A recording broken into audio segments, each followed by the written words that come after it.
आइए एक ऐसे समय में वापस चलते हैं जब भारत एक देश नहीं था बल्कि छोटे छोटे राज्यों का एक समूह था जो आपस में लड़ते रहते थे।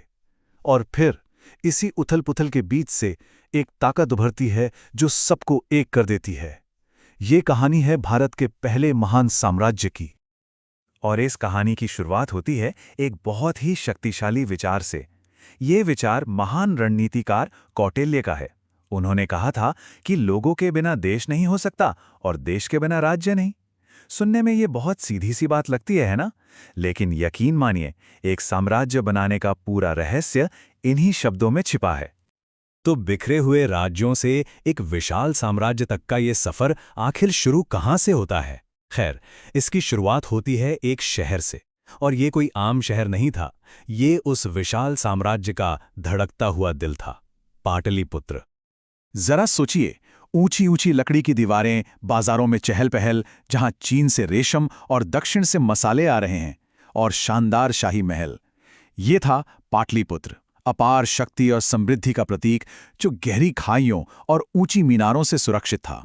ये सिर्फ एक शहर नहीं था, ये एक ऐलान था, एक साम्राज्य की महत्वाकांक्षा का जीता जागता सबूत। पर यहाँ एक बड़ा सवाल उठता है, आखिर कैसे छोटे छोटे राज्यों का एक समूह इतनी बड़ी और भव्य चीज में बदल जाता है? एक ऐसा इलाका जो इतना विशाल हो कि उसे घोड़े पर बैठकर पार करने में 2 महीने लग जाएं। ये बदलाव एक साधारण राज्य से एक विशाल साम्राज्य तक का, ये हुआ कैसे? तो इसका रहस्य क्या है? एक साम्राज्य बनाने की रेसिपी क्या होती है? कुछ बुनियादी तत्व होते हैं, और मगध नाम के राज्य के पास वो सब कुछ था। पहले ये समझते हैं कि साम्राज्य होता क्या है। असल में इसका मतलब है राजाओं का राजा। एक ऐसी व्यवस्था जहां एक सर्वोच्च शासक होता है, यानी सम्राट, जो कई छोटे छोटे राज्यों पर एक शक्तिशाली राजधानी से हुकूमत करता है। देखे, साम्राज्य सिर्फ जंग जीतने से नहीं बनता, वो तो बस शुरुआत है। उसे चलाने के लिए एक पूरा सिस्टम चाहिए होता है। एक केंद्रीय सत्ता जिसका हर चीज पर नियंत्रण हो, खनिज, जंगल, लोग जैसे सभी संसाधनों पर कंट्रोल। एक पेशेवर सेना जो हमेशा तैयार रहे, और व्यापार के लिए नियम, एक समान मुद्रा। ये सभी चीजें एक मशीन के पुर्जों की तरह मिलकर काम करती हैं, तभी कोई साम्राज्य टिक पाता है। और मजे की बात यह है कि गंगा के उपजाऊ मैदानों में बसा मगध राज्य इन सभी शर्तों को पूरा करता था। वहां हथियारों के लिए लोहे के भंडार थे, सेना के लिए हाथियों और इमारतों के लिए लकड़ी से भरे घने जंगल थे, और व्यापार के लिए बड़ी बड़ी नदियां थीं। मतलब ये भारत के पहले महान साम्राज्य के लिए एक परफेक्ट लॉन्च पैड था। और इसी उपजाऊ जमीन से एक ऐसे राजवंश का उदय हुआ जिसने आने वाले हर भारतीय साम्राज्य के लिए एक ब्लूप्रिंट तैयार कर दिया। हम बात कर रहे हैं मौर्य राजवंश की। कहानी शुरू होती है लगभग 321 ईसा पूर्व में। एक नौजवान चंद्रगुप्त मौर्य अपने गुरु और रणनीतिकार कौटिल्य के मार्गदर्शन में नंद वंश को उखाड़ फेंकता है। और वो यही नहीं रुकता, वो उत्तर के मैदानों से लेकर दक्षिण के दक्कन पठार तक एक बहुत बड़े इलाके को एक साथ ले आता है। मौर्य साम्राज्य की स्थापना होती है। ये भारत के इतिहास का एक बहुत बड़ा मोड़ था। अब चंद्रगुप्त का पोता अशोक भी उतना ही महत्वाकांक्षी था। उसे यह विशाल साम्राज्य विरासत में मिला, और वो इसे और भी बड़ा बनाना चाहता था। उसके तरीके काफी क्रूर थे, लेकिन फिर एक जंग ने सब कुछ बदल दिया, सब कुछ। और ये बात हमें खुद अशोक से पता चलती है। उसने अपने शिलालेखों में, जो उसने चट्टानों पर खुदवाए थे, कलिंग युद्ध के बाद के अपने गहरे दुख और पछतावे के बारे में लिखा। उस जंग में हुए विनाश और मौतों ने उसे अंदर तक झकझोर दिया, और बस उसी पल से अशोक एक भयंकर योद्धा से शांति का संरक्षक बन गया। एक ऐसा बदलाव जिसने उसकी पूरी विरासत को एक नई दिशा दी। ठीक है, तो साम्राज्य अब बहुत बड़ा हो चुका है, लेकिन इतने बड़े और विविध साम्राज्यों को चलाया कैसे जाता था? देखिए, किसी इलाके को जीतना एक बात है, लेकिन उसे एकजुट रखना, उस पर शासन करना, यह बिल्कुल अलग बात है।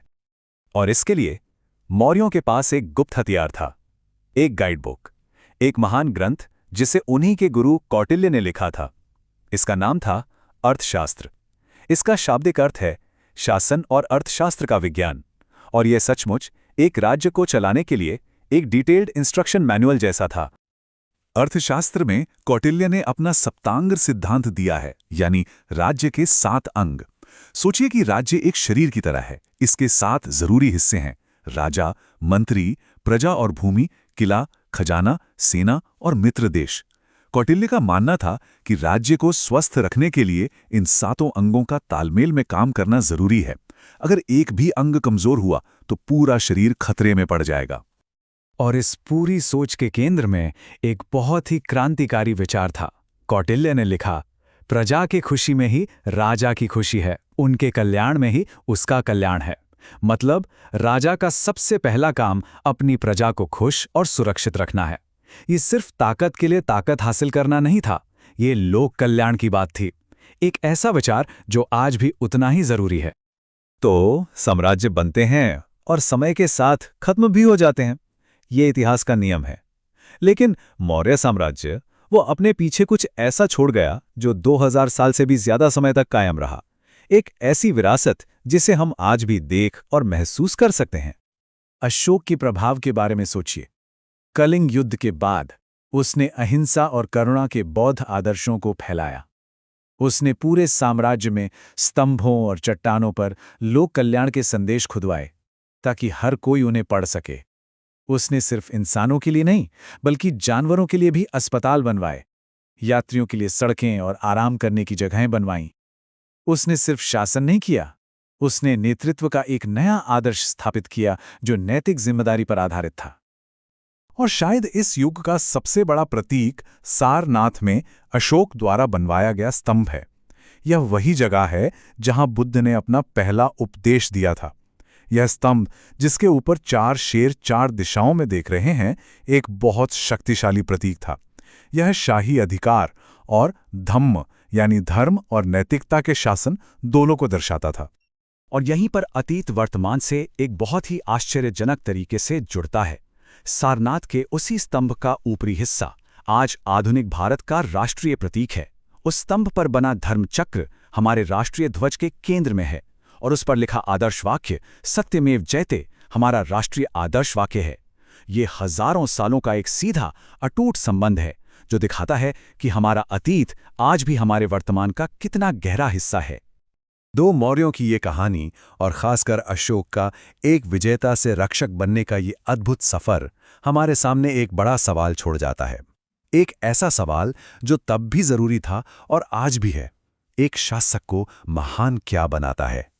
उसकी शक्ति या उसकी शांति? ये एक सोचने वाली बात है।